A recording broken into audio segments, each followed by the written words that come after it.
All right, hey there. This is the second part of the Bagua, the career and life path section right here. So as you can see, it's covering this area and this area. So this is the entry, this is the rest of the living room. From last time, we talked about the other part of the living room. So I want to give you an update from the Gua last time, the helpful people in travel. I have already started going on dates and they are taking me on hikes. So that is 2 out of my 3 goals that I've just started. So that's pretty impressive. Notice that when you start Feng Shui'ing, a lot of movement will happen if you really focus on it. Just get ready for things to happen. And I also wanted to point out that in your body, every emotion that you have changes. For example, I'm going to show you this chart that when you are happy, you light up. When you're depressed, it's the polar opposite. Your body just shuts down. So it's important when you want these goals in your life, in your Feng Shui, in your house, to be happy and to radiate emotions that are going to carry you through and activate your body to activate your life. This Gua is all about career, life path. It's also your life mission, your emotion in life, your inspiration, your individuality, your work, your goals. If you want to find a better job, come to this area, fix it up, Feng Shui it. If you want to change your career, same thing. It's your purpose and it's your success in life. This area is all about water. It is the one part of the Bagua that is water. It represents the color black and dark blue. Like I talked about last time, parts of the Bagua also affect your body. So if you're having troubles with your ears, your kidneys, your bladder, come to this part of the Gua and really fix things up. If there's light bulbs that need to be changed, change those. If there's vases that are not filled, fill those. If there's anything that needs to be mended, mend those as well. It's about taking care of your home so that it can take care of you. So it's important to notice those things in your home that you're surrounded by every single day. It's in a way a subconscious measure. If you're surrounded by things that need to be mended or broken, you could in fact be looking at those things and identifying with them. It's best to keep everything really tight and mended and healthy so that you can be the same way. A couple other things about this Gua is this area is best for bathrooms. This is the thinker Gua. So if you can imagine going to the bathroom and being able to think because everything is kind of shut away. Same thing with the shower. I do a lot of thinking in the shower and I'm sure a lot of y'all do too. This is not a good place for kitchens. There's a lot of activity in the kitchen. So if you're building a house or you're looking for a house, this area is best for bathrooms, even bedrooms, just quieter spaces. Okay, so the first thing I'm gonna do is go through and look at the interior design perspective of the room. Then I'm gonna go through and Feng Shui it using my techniques and activating the area or deactivating the area depending on what's happening in that Gua. So the interior design parts are actually very simple. This is not a very big area and most of it's just floor space. So I'll just walk you through what I have. So first thing I notice is I have a tea cart that is very messy. So organizing that's gonna help that a lot immediately. And that's all that's right there. Everything else is hung up. There's flowers, there's mirrors, that's it on that wall. On the other side, the other part of the Gua is the entryway. I have coats hanging up. Those are all nice and neat. I have a shelf of shoes that I have here and then just pictures on the wall and that's it. Everything else, there's no rugs or anything. So everything's pretty neat and clean. All the lights have bulbs and they're brand new, so that's fine. And everything is filled, everything's clean. There's no junk hanging around.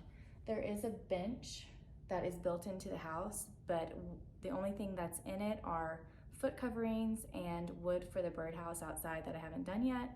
So there's nothing in there that's gonna be junking up this area. It's important to have a really good first impression of an entryway. This is what people feel when they walk in. This is their first vibe.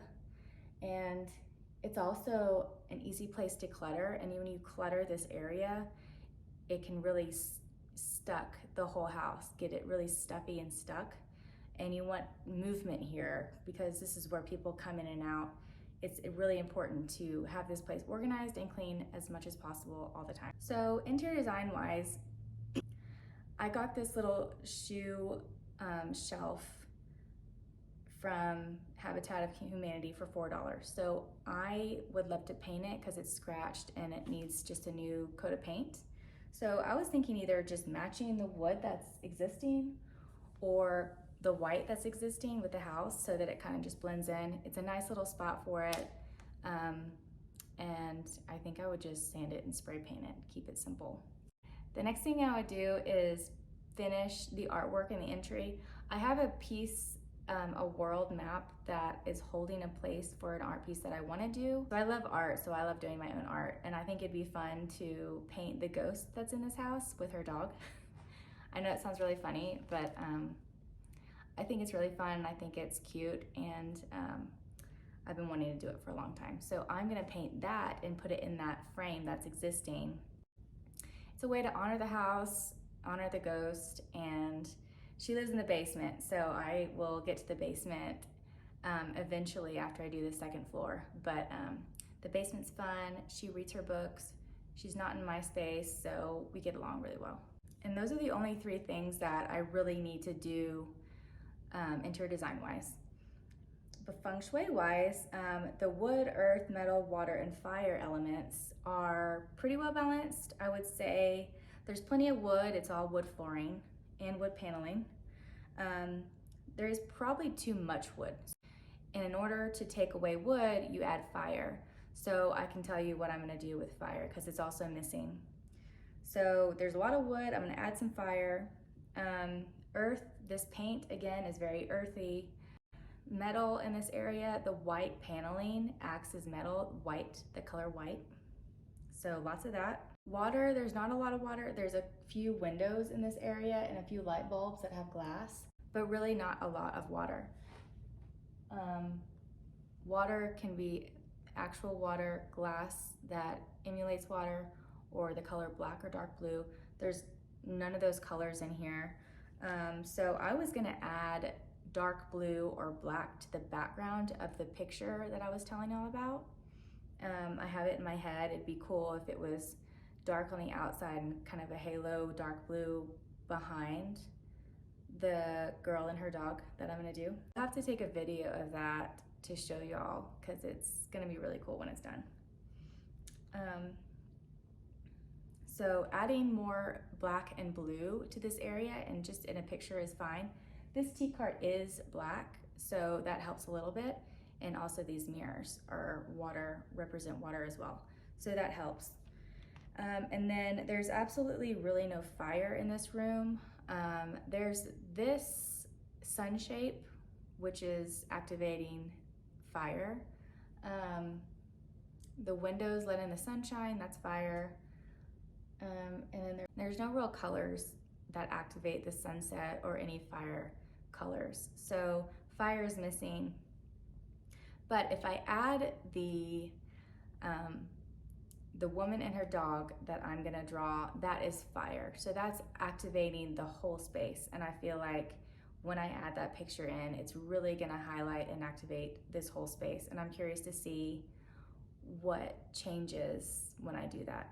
So that's really it. This was a quick one because there really isn't a lot of things going on in this area, just a lot of floor space and a few things on the wall. Everything's really there. It just needs to be tweaked a little bit.